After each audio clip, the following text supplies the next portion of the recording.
Neighborhood Development. With us is Sheila Dillon, the Chief and Director of the department. And vote number 1 is being presented by Shawnee Fletcher. She's a Development Officer with the Real Estate Management and Sales Division of D&D. Vote number 1 concerns a request for a conveyance to Boston Food Forest Coalition, Inc.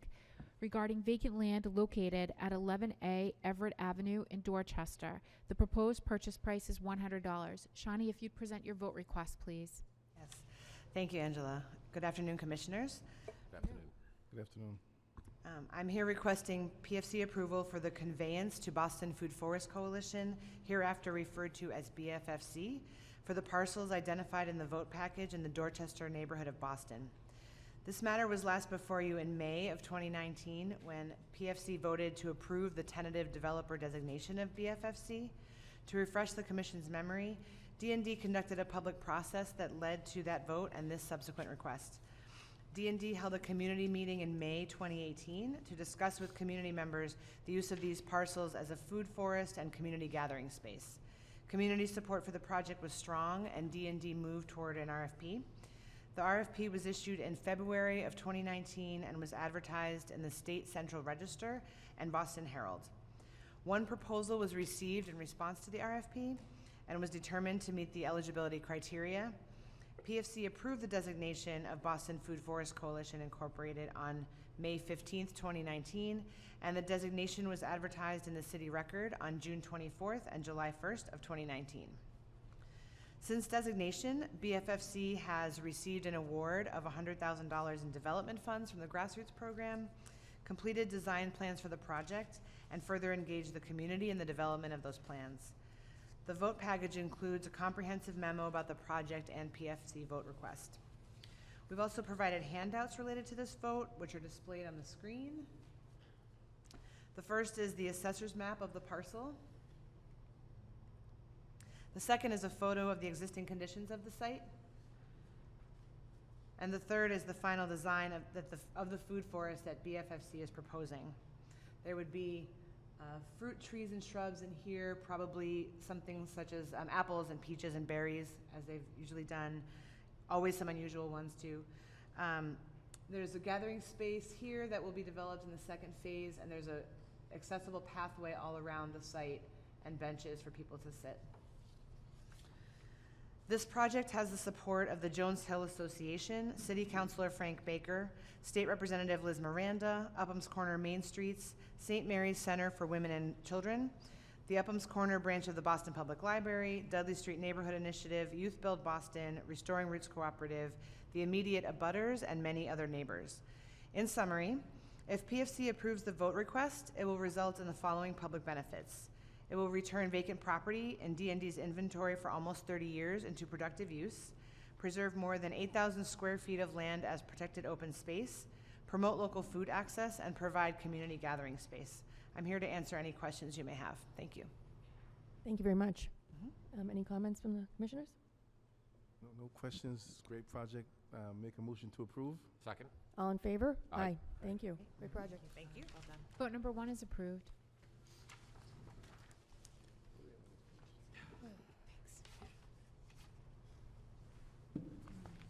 Vote number 2 is being presented by John Feuerbach. He's a Senior Development Officer with the Neighborhood Housing Development Division of D&D. The vote request concerns a tentative developer designation and intent to sell to Seth Andrea McCoy and Miguel Chavez. It's a land with building located at 22 Kenilworth Street in Roxbury. The proposed purchase price is $150,000. John, if you'd present the vote request, please. Thank you. Good afternoon, Good afternoon. Commissioners. Good afternoon. I'm here requesting a PFC approval of a tentative developer designation of Ms. Seth McCoy and Mr. Miguel Chavez for the parcel that was just identified as 22 Kenilworth. It's in the Highland Park neighborhood of Roxbury. As background, I'm sorry, let me just advance this slide. As background, D&D engaged in a very thorough community process. We worked with our community partner, the Highland Park Project Review Committee. We started in the summer of 2018. In fact, what I'm proposing or presenting here is a result of a third RFP. We put out the property on 2 occasions, in August of 2018 and November of 2018. In both occasions, we didn't get satisfactory responses. We had one final request for proposal that was issued in March of 2019. We advertised it in the State Central Register, the City Record, and the Boston Herald, and we were able to get 3 responses. All 3 were determined to meet eligibility criteria that were outlined in the RFP, and we took out all 3 to a neighborhood meeting that was organized by D&D as well as the Highland Park PRC. That was in June of 2019. Based on community feedback at that meeting, as well as a community meeting that was held by the Highland Park PRC, also the internal review of D&D, we have overwhelming support for the team of Ms. Seth McCoy and Miguel Chavez. The vote request includes a background memo for your reading, and I've also provided some handouts for you just to help you. This first slide just orients you to the site. It's located right outside of Dudley Square in Highland Park.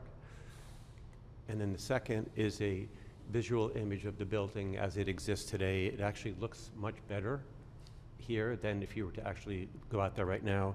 It's the left side of that 2-family building. It's 2 condominiums, or two separate buildings. There's a private owner who lives on the right-hand side, and 22 is on the left-hand side there.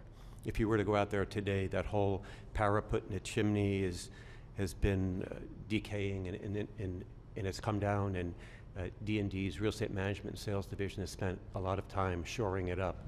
The problem is water has been able to penetrate inside the building, so there's been significant damage, and so that is one of the costs that Ms. McCoy and Mr. Chavez have to deal with.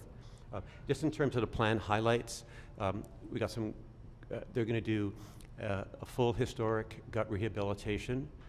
Another advantage to their proposal, in contrast to the 2 others, is that they're going to be owner occupants. There was a strong preference for that in the neighborhood meetings. And also, they're proposing a 2-family rehab. The second unit will be a rental unit. And although we did not call for it in the request for proposal, they're proposing an affordable rental unit that would be rented out at 80% of area median income. And they've also agreed to having a 15-year, it's the same restriction that they would have on the owner's unit. It would be a 15-year owner occupancy requirement. The rental restriction would be for that same period.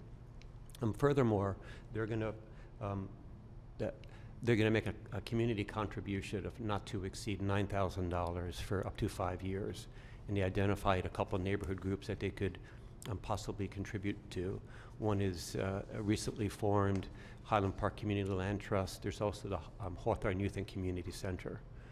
So the fact that they're owner-occupied, they're providing an affordable rental unit that wasn't called out for in the RFP, the fact that they're going to be doing an extensive historic and this community contribution, it was very strongly supported by the neighborhood as well as us. Their offer price is $150,000. So if, in summary, if the PFC approves the vote request, it will result in the following public benefits. There'll be a full historic restoration of the vacant and dilapidated building. That has been a source of many calls to the department from both abutters as well as the Highland Park PRC, and there was a very strong call to preserve the building, and not just to do a rehab, but to restore historic elements that are important. We're getting this newly rehab building with the affordable rental, as I mentioned. And then in return of the property to the city tax rolls, we're looking at approximately $7,000 in annual tax revenue to the city. I'm here to answer any questions if you have any. Thank you very much, John. Yeah. Any questions or comments? It's actually, well, I want to first say I think this is a great project, and I think your explanation was good. And I think the fact that you only got all offer prices, you've got the maximum offer price if you've done this 3 times. The only reason I'm bringing this up is because this is a great project, historic and so forth. Someone will sometimes look at the appraised value at $500,000 and say, why are you giving away property? And that's not the case in this. With the historic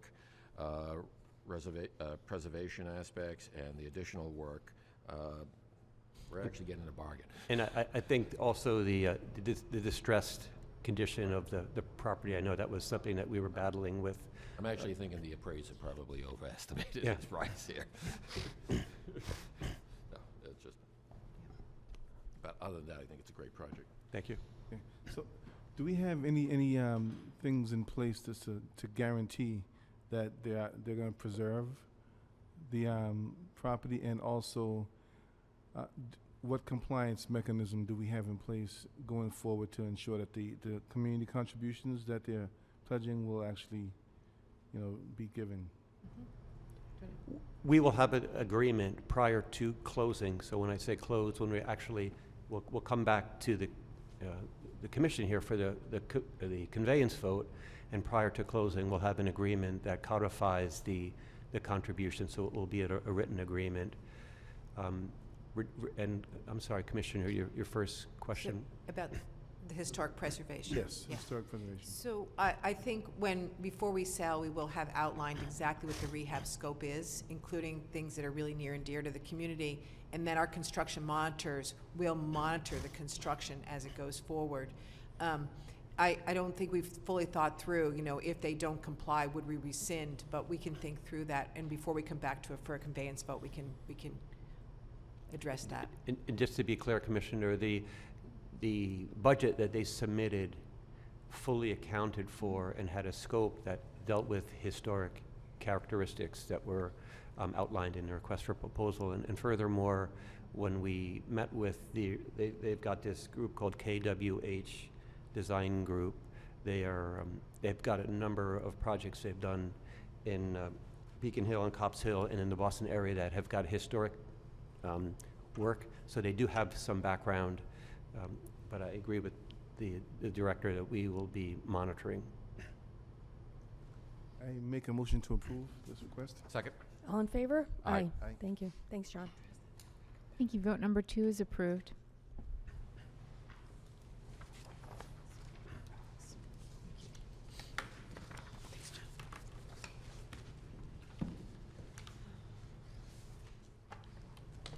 Vote number 3 is being presented by Christopher Rooney. He's a development officer with the Real Estate Management and Sales Division of D&D. This vote request concerns a conveyance to Castle Rock, Norfolk, LLC. It's vacant land located at 2 unnumbered parcels on Violet Street, 523 Norfolk Street, 36 Gooddale Road, 11 Hosmer Street, an unnumbered parcel on Hosmer Street, and 9 Leston Street. These properties are located in Mattapan. The proposed purchase price is $5,554. Chris, if you'd present your vote request, please. Thank you, Angela. Good afternoon, Commissioners. Chris. Afternoon. I'm here requesting PFC approval of the conveyance to Castle Rock Norfolk LLC for the parcels identified in the vote package in the Mattapan neighborhood of Boston. D&D conducted a public process that resulted in this vote request. A community meeting was held on April 4th, 2017 to discuss the development of the parcels under the Neighborhood Homes Initiative. A request for proposals was issued on July 10th, 2017 and advertised in the State Central Register and the Boston Herald. 2 development teams applied to the RFP and both were determined to meet eligibility criteria. The selected developer reviewed the sites and home designs with neighborhood residents at a community meeting, and PFC approved the tentative developer designation of Castle Rock on December 13th, 2017. The designation was advertised in the City Record on January 8th and 15th of 2018, and PFC approved an extension of the designation on December 12th, 2018. The vote package includes a comprehensive memo about the project and the PFC vote request. I have also provided handouts related to this vote request that are displayed on the screen. The slides include site maps and images of the sites. The first are the Violet Street sites, which are going to be combined. Next is the Norfolk Street site, which is going to be subdivided, and 2 homes will be built on that site. Next is the Gooddale Road site, And finally, we have the Hosmer Street and Leston Street sites. In summary, if PFC approves the vote request, it will result in the following public benefits. Development of 7 parcels of underutilized vacant land in the neighborhood that have been in the city's inventory between 27 and 45 years. 10 total new housing units, including 9 homeownership units and 1 rental unit. Of the total units, there will be 4 moderate income homeownership units to be sold to eligible households earning up to 80% of the area median income. 3 middle income homeownership units and 1 rental middle income unit to be sold and rented to eligible households earning up to 100% of the area median income, and 2 market rate homeownership units. The affordable units will be deed restricted and remain affordable for 50 years. The project is expected to create 18,331 hours of construction, and which will generate jobs among the building trades. The sale of these 7 parcels can also be expected to yield long-term financial benefits to the city. By removing these parcels from its inventory, the city will be able to avoid future costs and liabilities associated with maintaining these properties. The city stands to save an estimated $9,000 in annual operational costs after the sale of these parcels. In addition, by returning these properties to the tax rolls, the city will recoup annual tax revenue. And I'm here to answer any questions. Thank you, Chris. Any questions or comments from the commissioners? No questions. Great project. I make a motion to approve this request. Second? All in favor? Aye. Aye. Aye. The ayes have it. Vote Thank you, number Chris. 3. Thank you. Thanks, Chief. Thank you. Thank you. Vote number 3 is approved. Is there a motion to adjourn? Make a motion to adjourn. Second? All in favor? Aye. Motion to adjourn.